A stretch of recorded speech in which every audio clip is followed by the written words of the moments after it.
Welcome to the Regal Eagle Report. I'm Lasia. I'm Sasha, and we are your co-hosts. We are Team 2869, a diverse and inclusive team located at Bethpage High School. We are aiming for our podcast to be an outlet to interact with other teams and collaborate on varied ideas and thoughts. We are so excited to introduce our brand new series, where we will be interviewing one team from each state. Embark on our journey as we will be aiming to hit every state, reaching our total goal of 50. For this week's episode, we will be interviewing Sonic Squirrels from Washington. So please introduce yourselves as well as your position on the team, and we'll start first. Hi, my name is Sasha. I'm a senior here at Bethpage High School, and I'm currently one of the leads in electrical on the mechanical side of our team. My name's Lasia. I'm a junior. I help manage the podcast and I help with operations and fundraising. My name's Kate. I'm a sophomore this year. This is my second year on the team, and I'm the operations manager over here. I'm Anna. I am a junior, and I'm the outreach officer on our team. Cool. I'm Kiyush. I'm a senior, and I'm the chief engineer on our team. Correct. Okay. Our first question is, how was your team founded? Like, what is its origin? So basically, in 2008, one of the CS teacher here, basically like I believe he I don't know how, but like he got exposed to the FRC world, and so from seeing that, he was like, I want to found one of our own teams here, and so he started the Sonic Squirrels in 2008. Our first year of competition was actually 2009 because the first year we were just like getting set up as a team and stuff like that. But yeah, we've been a team since 2008. Do you guys have a story behind your team name? If so, like tell us more about it. Yeah. So technically, when we were first set up, our name was Robo Yoshi, and so somewhere along, I don't remember like how long we had been a team for. I think it's 1 year. We've been a team for like 2 years. Yeah, and so someone decided it was a great idea to email Nintendo for a sponsorship, and they sent us a cease and desist. So then we rebranded as the Taterbots. Yeah, the Taterbots, which is like, imagine like the Terminator as a tater tot, and then imagine that as like a mascot. You know, if you were to see that like in real life, children were terrified. Yeah. So we rebranded as something more family friendly, something cuter. So we decided to go with the Sonic Squirrels. And how long have we had the name? It's been a while now. I think like 6 years, something like that. It's been a long time. And then we also kind of wanted to keep like the edginess of like the previous names, so we like had our squirrel be kind of rock themed, which suits this year's game really well, actually. Worked out. Mm-hmm. It definitely does. So how many years were each of you part of FIRST or FRC? Okay, so this is my second year being in FRC. I joined a freshman year, so.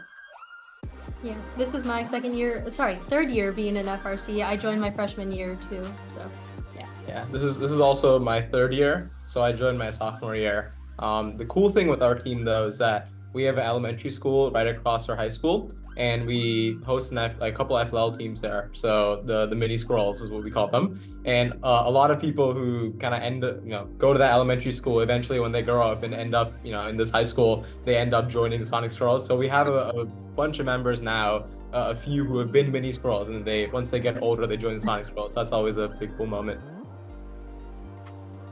And is your school like located in sort of like a city area, like Seattle, I think, or is it more of like a smaller like rural district?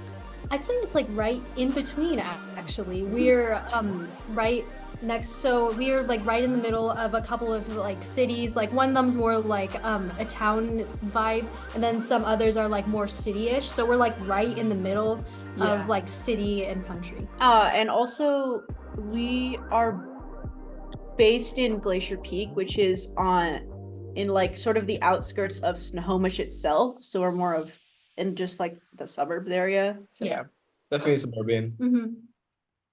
How many members are in your team? 61 currently. Yes, around 60. Yeah. And like, are all members like from your school, or do you guys like invite members from other schools? So we take students from Glacier Peak as well as Snohomish High School. We have a couple Running Start kids as well, and then I'm not sure if we have any from any other like high schools. Yeah, I don't think so. We basically are like a school district team, and so in the Snohomish School District, there are 2 high schools, Snohomish High School and Glacier Peak. We are based in Glacier Peak and accept kids from Snohomish High School, and so the majority of our kids are from Glacier Peak, but there's still like a good amount of Snohomish High School kids as well. And then we also have like a good chunk of students this year actually doing Running Start at Cascadia College, Everett Community College, and I think like another college somewhere in Bellevue. So yeah. Also, towards like the end of the school year, we actually invite incoming freshmen from the Valley View, I think, to come and actually join us during off season before they actually get into high school. So we do that as well. It's the middle school that feeds into Glacier. Yeah. The cool thing is that before COVID, Glacier Peak and Snohomish High School had their own separate teams, and then after COVID, the Snohomish team unfortunately like couldn't make it out. So like we basically combined to make one bigger team, and it's worked out really well for us so far. So yeah. Do you guys have any other initiatives to help like increase membership from underclassmen? You want me to talk about this? Okay, so what about that about it? So we actually do a lot of outreaches. So we do outreaches to we did outreaches to Valley View. Last year was our like biggest or like most outreaches done. We went to every single elementary school in our district except for one. Yeah. And basically presented our robot and talked about STEM opportunities and stuff like that. And then we visited the Valley View Middle School, which is the middle school that feeds into Glacier Peak. And so we also do things, we also like set up club stands. Our school has like club stands on Student Startup Day, which means everyone has to go to Student Startup Day to get your like ID, your yearbook photo. And so we have our club stand there, and a lot of people will stop by and be like, oh, what is this? And so then we'll tell them about our team, tell them what we do, like tell them what FIRST and FRC is. And we actually get a lot of members to join through that and through our club fairs that we have during lunch during the beginning of the school year. So like around September, October, November, we'll have a club fair where we have a robot out, and it's not moving, but it looks pretty cool just sitting there. And so people also get to know us that way too. And so that's how we get a lot of membership as well. And then through our outreaches to elementary schools, middle schools, and then just our community outreaches, we walk in a parade that is hosted in Snohomish with our robot moving, and then we have like a booth at the end of the parade where people can come up and ask us questions, and we got some members from there too. The one thing that I really like about our outreaches is that it's usually after competition season ends, so it's a lot more chill. So we can kind of have people who are kind of beginning leadership, kind of like developing leadership skills, take those positions and kind of like have a small area where they can kind of lead for like a day in that outreach. And that's super nice because like I'm a senior, for example, right? I'm graduating, but someone who, stepping up into a leadership position can kind of learn and have a little bit of an easier environment in a leadership position through those outreaches. And then once the core season starts next year in the preseason, they're kind of more trained as a leader. So moving on, to like fund activities like these and even like to fund your team more on like the build side, like what are some ways that your team likes to gather sponsorships?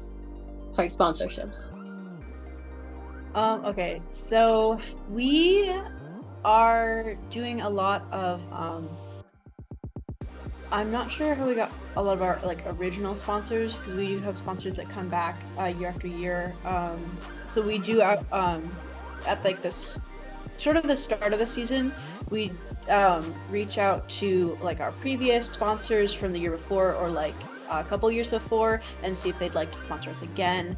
We do a lot with like our own team, like we reach out to our mentors' jobs and see if they would like to sponsor our team. And then we also gather or like we ask around about like what our students' parents like work at, to see if we could reach out to them as well and see if we can get sponsorships from them. So we do something very similar. Do you guys want to like share some of the sponsors you guys have? This year we have our school's ASB sponsors us, and then we also have OSPI and SPIA, and then Ford as well, and then Boeing, Rocket Jet Aerodyne. EI. I guess they changed something else. Yeah. Let's see. Genie. Electro Impact. Ooh, yeah. Iredimed, I'm sorry. Swerve Drive Specialties. SBS. Yeah, that was a good one. Yeah. So yeah, there's a bunch. And then this year we also have a couple of local businesses as well supporting us. Well, one thing that I think is really a big advantage of having a really big team is that we can kind of send out to our members like, hey, if you have family members, reach out, like see if they would like to sponsor us. So like also, especially being a district-wide team, like for example, some of our new members this year, like their parents are like local business owners, like you mentioned, right? So like the advantage of having 60 people is that you can kind of have that greater reach, and you're more likely to actually find sponsors. Are there also any other like fundraising initiatives that your team like really enjoys and likes to do? We previously we've done like a dessert dash, something like that where we like auction off cakes and desserts that people bring in. That's cool. That's always been really fun. And then we do like an Italian dinner where like in partnership with like theater, so it'll be like, oh, you go to the theater production, and then like we also have dinner, and then we like we'll serve like usually we get it catered, and then we'll serve them food. We've done that in the past. This year we did an open house where we had a lot of our members like just bring in like handmade stuff, and so we just sold that, and then had people take tours of like our work areas and stuff like that. I think the open house is pretty unique because it was one of the times we didn't put too much effort into like a fundraising event, but it turned out to like have really good impact. Like we had like hundreds of people show up, so it was really good outreach. Plus, it was a pretty decent amount of money made too. So the return on investment because the Italian dinner is a lot of work, so the open house is comparatively much less work for a lot more return. So that was great. Do you guys receive like funding from your school, or is it more through like sponsors and like fundraising initiatives? Yeah, we actually receive a lot from our school ASB. I wouldn't say it's the majority of the money we get, but it's definitely a lot. We're the second most funded club in the school, besides football, because sports are counted as a club here. So, yeah. So especially when it comes to traveling, especially like Worlds, for example, like the airfares and hotels are super expensive. So our ASB helps out there. So that's really great.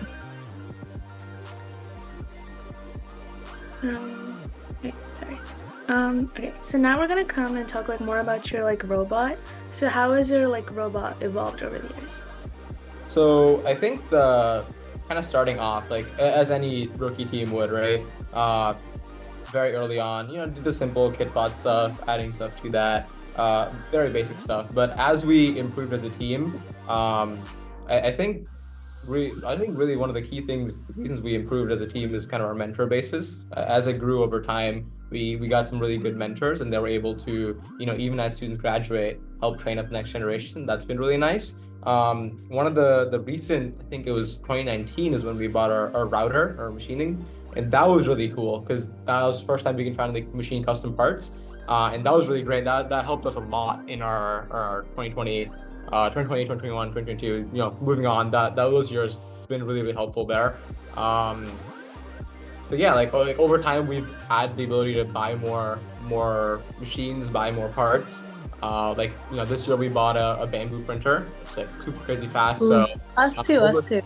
Yeah, it's crazy. The first time it ran, oh my god, I was mind blown. Especially compared to our old printer, oh my god, it's crazy. No, I know. Same. Yeah, like also one of the kind of unfortunate things is that our school shop, we cannot use the tools in our school shop. So any tools we want to buy, we have to buy our own. So that's kind of a big chunk of money there, right? So kind of every couple of years, you're able to buy a new machine that kind of unlocks more capabilities for our team. So yeah. Are there also any maybe new parts that you guys have decided to incorporate in your robot this year? Like I know for us, for example, we've decided to like do like a Kraken type of like a Kraken sort of drive versus like doing just Neos in the past. So yeah, so like I think we're definitely in the past we used Neos a good amount. Like I think 2019 and kind of maybe more Sims back then, but. Pretty much as soon as Falcons hit the market, we've been a majority Falcon team, and then now that Krakens have hit the market, we definitely move on to Krakens. And like we said, we're doing Kraken Sword this year, so it's been working out pretty well for us. Nice. So previously you guys mentioned about like FLL teams and like your nearby elementary schools. So do you guys mentor these teams, and do you guys have FTC team affiliations as well? Yes, we mentor the 2 FLL teams. They're called Mini Squirrels Orange and Mini Squirrels Blue. They're located at the elementary school, like right across the street from ours. We used to have an FTC team, but over COVID, we didn't have the capacity to keep it up, and so we just decided we weren't gonna mentor the FTC team anymore, just because like it was too much for our team to handle. And so, but the 2 FLL teams we just started up this year, and we've had like 10 to like 14 consistent mentors for the FLL teams, and each team had 8 kids, so it was like 16 kids total. And so they did really well in competition. I feel like just for like a rookie team, they placed I believe 14th and 16th in their first competition, which is pretty good. And so it was really a great experience overall for our team. It was pretty funny because we got a lot of our high school members to help mentor. So at the competition, we pretty much had like one like high school kid per elementary school kid. So it's kind of funny. Like people were like, hey, like how's an FRC team here? Like, there's a whole FRC team at a football competition. What are some major outreach initiatives that you guys do? This can be like local and international. So some major things that we do, I would say one of them is definitely like walking in the parade in our local community, because like almost everyone in that city like will attend that parade or just at least see it. And so I think like just showing our presence there is like really impactful to our community. It lets us know like, hey, we're here. This is your robotics team, you know? And then I think another thing would be mentoring the FLL teams, because that's helping like future generations of kids like get into STEM, you know, and so it's really great. And then another thing we've just started within our team personally, but like are planning to expand it out to other teams, is a program called Robots for Everyone. And so it promotes inclusivity of like women and people of gender minorities too. And so it is run by me and one of my other friends, and so we basically go over the basics of first engineering, like CADing, electrical engineering, like mechanical engineering, programming, and just like designing a robot too. And so that we host that during off season, and it's kind of a slower pace than build season, but it gets people ready for the build season so that they can feel ready to contribute to our team. And so either next year or the year after that, we're planning on expanding that out to be open to other teams, just in case like they want to, or like everyone, just in case they want to know like the basics or of FRC. Have you guys... No, sorry, go ahead. Thank you. One outreach that I really enjoy was the Halloween outreach. That was really fun. So one of our mentors is really into like making figurines and like life-size figurines. So like every year for Halloween, they have like a really kind of amazing Star Wars themed like kind of spot. So they in their garage, they set up like a whole R2D2, BB-8, like the whole shebang basically, right? Yeah, and then we have our mascot show up there with lightsaber. Sometimes I think we bought some of our robot parts. I don't think we brought the actual robot. But it's been a super great opportunity because we can drive around some of those robots too. So we drive around R2D2, for example, and kind of like play with the kids a little bit. So and then that's one way we can expose more of like just the neighborhood in general to what the Sonic Squirrels are, and then families, other families, kind of spreads the word. So that's been great too.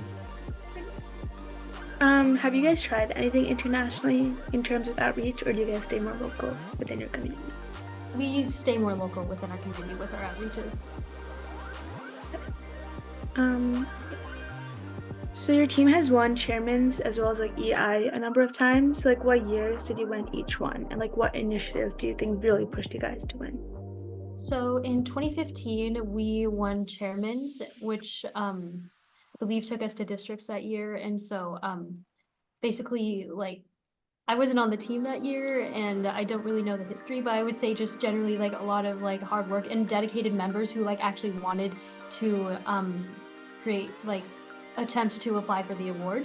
And so I also think we did a lot of outreaches that year, which helped us like probably get that award. And then for engineering inspiration, I think so. I think back in going back on chairman's was, I don't know if the chairman's EI, but we also like I think back in 2015, around that time, might not be exactly 2015, we actually did FTC and FRC as a team. So we had we would build one or two FTC robots as well as do FRC. So like, I've watched our 2015 chairman's video on YouTube a couple times, and like you can see a couple of the school board members also showed up and like they saw the FTC program. So I think I don't know too much about the history on that year, but I think reaching out to the school board and making like actual impact in our local school district, I think that's kind of what propelled us that year. All right, so you guys went to the World Championships. If you guys did go personally, how was your experience? So I was the operator and you were the driver that year, right? So we had a blast. It was fun. Super fun. It was a crazy experience.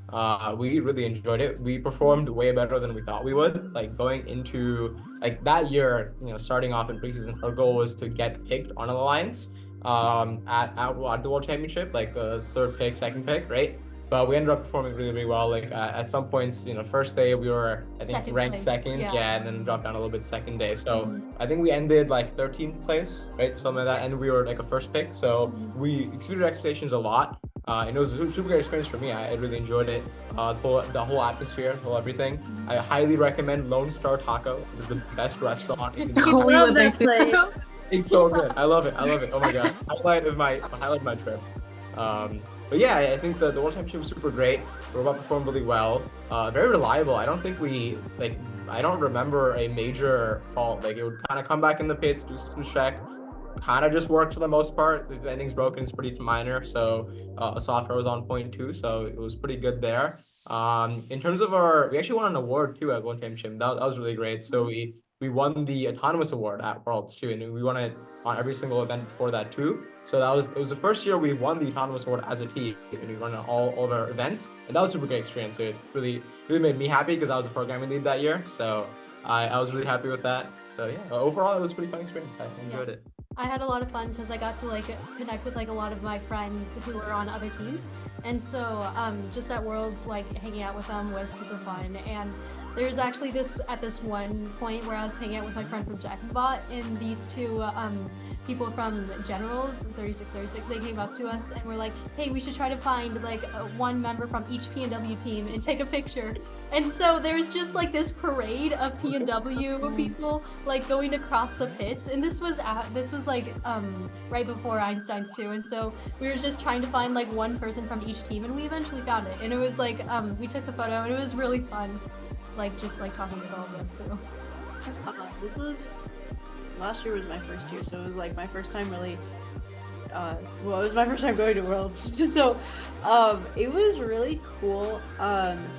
Like in first, like you really have like this sense of community that's really like unlike anything else I've ever like experienced. So it was crazy. I was just like bonding with just like random people I was like standing in line with, and then I remember, oh my goodness, I can't remember the team name, but they're from California, and their shirts were like this, Sriracha? It's like, it looked like that, but it had like a robot on it. It was like the coolest thing. And we were standing in line to buy tickets for RoboProm. And then later, like during lunch, we found each other and I taught them how to play like a card game, and so we just spent lunch together. We also did that with like a team from Mexico. And we had lunch with them, and then we ended up going and cheering with them in the stands. So that was really fun. So and then also like RoboProm itself is like so cool. Like if you ever get the opportunity to go, Yeah, like, we went too. like, so many, it's really fun. Yeah, it was our first time attending RoboProm last year. And the venue got changed, I remember, I think, right? A couple more stories that I really enjoy from World is I went 2022 as well. And that year, our robot was much more in shambles that year. And like even software was kind of like terrible. So it makes our 2023 software, even better. But 2022 it was like kind of like just basically terrible. And like our PID wasn't tuned well, our shooter was not making it consistently at all. And like we were trying to retune our shooter, and I remember basically we went to the practice field and like just running at different distances, right? And we're like, okay, like let's tune our PID values, tune this, tune that, figure out how much RPM we have to launch at to make it in, right? And like at this point,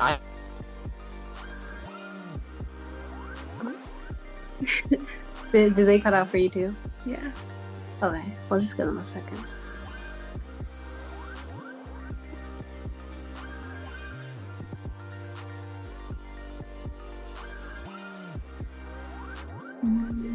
Let me type in the chat. Yeah, maybe some of the text. Or if they can hear us, please reach out.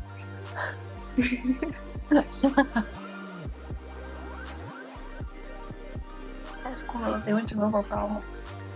And they like go on Start also. Okay. No, we probably bumped into them, honestly. Yeah. You can hear us. Oh, they are. Never mind. I came home like 20 minutes before the call I time. totally forgot to make their meeting link, and they're emailing me. Oops. Okay.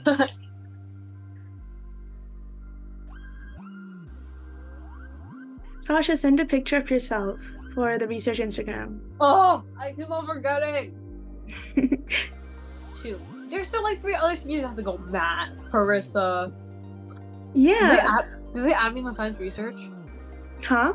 Who? Do they like add me in the science research chat or something? No. Oh. We just wanted to post all the seniors. Oh, can't you post? Okay, I'll send it to her. I keep on forgetting. Shoot. And then we're like, oh, we need fillers. So we just put Devontae and Gabby. It's okay. Did the other seniors not send them? We didn't know who else. It was you and who else? Who else is left? Carissa, Matt, Chris is on it. Eugenia, We did Eugenia. Matt. Only you and Matt. Of course, with me and Matt. And then like, yeah, that's it. Yeah.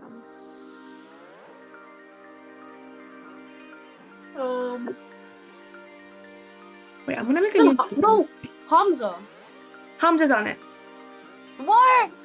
Yeah. Hamza's on it too? Yeah. Bro. You should see this picture. It's so funny. I like wrote it. How's Hamza on it before I am? Okay. He wrote a whole essay. Oh my god. And we cut it down. Okay. I'll try. Hi. I'm so sorry. No worries. Okay, this meeting's gonna end in like 8 minutes, but you can like finish talking about your robot in 2022. Okay, sure.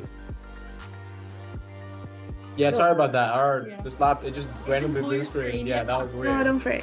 Don't worry. Alright. You can Yeah, I guess, yeah, fair. So basically, everyone was saying was that it was kind of interesting because at this point in the year, like I had to do that so many times where we just retuned our shooter, and like 7 for 7, I guessed the values correctly like every single time, and like at that point we're just like, why even run like robot code? Just put Kyushin there, and like it was a kind of funny moment there, but yeah, overall it was great. The other thing I was mentioning was our Alliance Captain Comets, 3357. They were super great, so I love having them. So yeah. Okay, so the next question is on like a more of a personal level. So, what sparked the interest in robotics for you guys? There you go. So I think for me it was I started software kind of like over COVID. I kind of started programming. And then finally when I came back to school after COVID, saw the robotics team, a little bit intimidated at first. But like, I'm like, well, let's try it out. Let's see how it goes, right? And from the first day, our mentors were great. Like we were trying to build back a software team, so we had like preseason software meetings, and that was super great. So I really had a fun time there. I learned a lot, helped other people a lot with teaching them programming, and that kind of that's what I love too. Like I learned so much. I got to teach other people, and it was a really great community. So that's kind of what pulled me in. I'd say for me, like the spark was this one specific member who was our business lead, and he was just like super cheerful, a super like all you got from him was positive vibes, and he was just like super kind.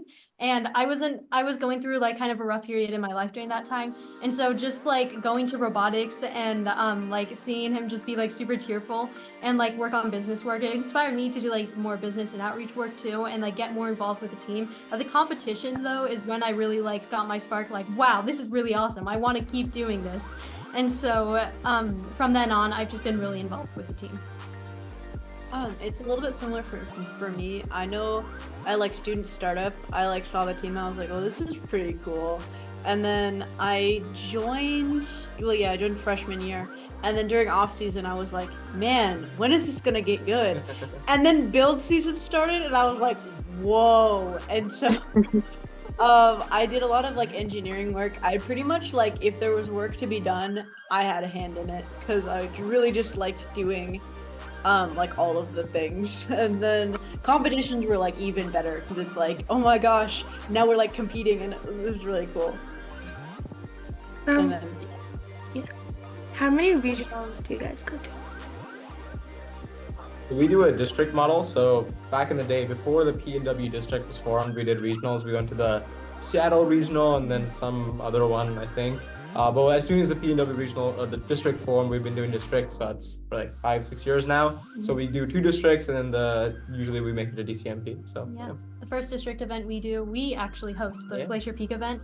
And so week 1. Yeah, week 1 we host that event, and then we usually do an event that's week 3. I know for this upcoming year and last year we did Bonnie Lake, which is somewhere it's like right south of Seattle. And so then before then we did Sundome, which is actually in Yakima, so you have to go like across the mountain pass to get there. And so yeah, those are the events we do. It's interesting. This year week 3 Bonnie Lake is very interesting because we have like the top like 7 of the top 10 P&W teams who ranked last year are attending the week 3 Bonnie Lake. So it's gonna be like a mini DCMP in there. So it's gonna be pretty exciting. Yeah, and then P&W is like Pacific Northwest? Yeah, Pacific Northwest. Yeah. Has any of your alumni, do you guys know if like a lot of your alumni has tried to pursue like higher education and STEAM related fields / jobs? I think all almost 99%. We actually did like the math on it of our alumni go into STEM related fields. So yeah, they usually most of them go to college and then into fields. Yeah. Like for example, one of our alumni who actually mentors our team now works at Rocketjet Aerodyne, like as a machinist. So that's been super cool. He helps out the router, and then after work he's doing that and also goes to college. So that's super great. Are you guys planning to do something in this STEM field? Yeah. Yeah. I'm planning on being a behavioral neuroscientist. Computer science. Okay. Those are basically all the questions from us. Okay. What do you want to start? What inspired you guys to do this podcast? Okay. So last year we started this podcast as a way to like interact with other teams who you couldn't really see face to face. So last year we interviewed a team from the Dominican Republic called the Steampunks, and we they came to a regional in New York, so we like housed their robot. We like communicated with them, and like it was like a form of outreach. And then this year we decided to like expand our reach with our podcast, and we started like a 50-state series. So we wanted to interview one FRC's team from each state, and you guys are a lucky pick for Washington. Yeah. I was actually wondering how, like, what was your process on like picking just one team from each state? You know what I mean? How we went about it was we made a spreadsheet with like 2 to 3 teams, like the top teams from each state. Like we went on Statbotics and we saw which team was like up there, which we can interview with a lot of info to give us or like help our listeners.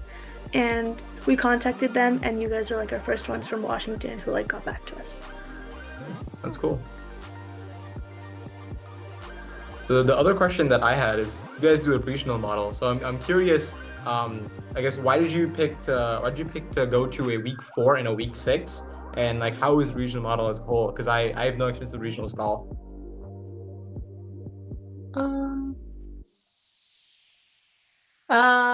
Sorry, I don't really know how to answer. Wait, can you explain that one more time? Right. So basically, I was just saying like how are regionals as a whole? Because like we're a district, like we're part of a district, so it's like Yeah, I actually don't know how that. It's like how does a regional compare? Because like that whoever wins kind of gets to go, and plus awards, right? So it's kind of like a different like setting. There are a different way to win, I guess. Plus, like I looked at your TBA page, and you guys go to a week 4 and a week 6. Which is like we do both of our competition before that. We do a week 1 and a week 3, so we're basically done with both our comps before you guys even do your first. So I'm just curious, like, how did you choose to do a week 4 and a week 6 instead of something earlier? Yeah, so we usually do 3 regionals. 2 of our regionals are usually back to back, so that's why it's usually like in that 1 week. And then we have our NYC regional, which is more in the city. Honestly, this year, like the 2 regionals that are usually back to back, one of them got canceled, so that kind of limited our chances. So, but in general, I think in the past we've only done like regionals in Long Island, and because we wanted to expand past 2 regionals because like before like 2022 we had never gone past like 2 regionals. Right, but now we decided that we want to try like NYC regional just to like run our chances. So I think NYC regional is the one that is like during week 6, and that's why we decided to do that. We also looked into Hudson Valley regional, I think, but NYC has become like one of our regionals that we now attend like frequently. Super cool. The other thing, I'm not sure how how open or how close you guys keep your development process during the season, but how's Crescenda going for you guys? Like as in mechanical wise, or like I guess like with the robot, I suppose. Yeah, so I work a little bit more on the electrical side, so I feel like I can probably talk a little bit more about that. But right now, with our robot, I literally just came back from the lab like half an hour ago before this. So yeah, right now our team, we are working up on just like wiring our robot together, and we also have a couple of components, like for example our intake. I know that our intake, and we also have an elevator on our robot. So I know that the mech side of our team was working on mounting that onto the chassis of our robot. And then me and a couple of my other electrical like friends, we were just like getting everything wired up, and then like usually towards the end is when we like cable management and everything. So that's super cool. Nice. Well ahead. Yeah, I think that's all we have for you. Thank you so much for inviting us onto this podcast. It's been really cool. I'm glad to have you. It's really awesome. I had a lot of fun. Me too. I know we do. Thank you guys so much for coming on, and good luck for build season. Yeah, you too. Good luck. Yeah. Thank you. We'll see you at Worlds. Yeah. Yeah, hopefully. Yep.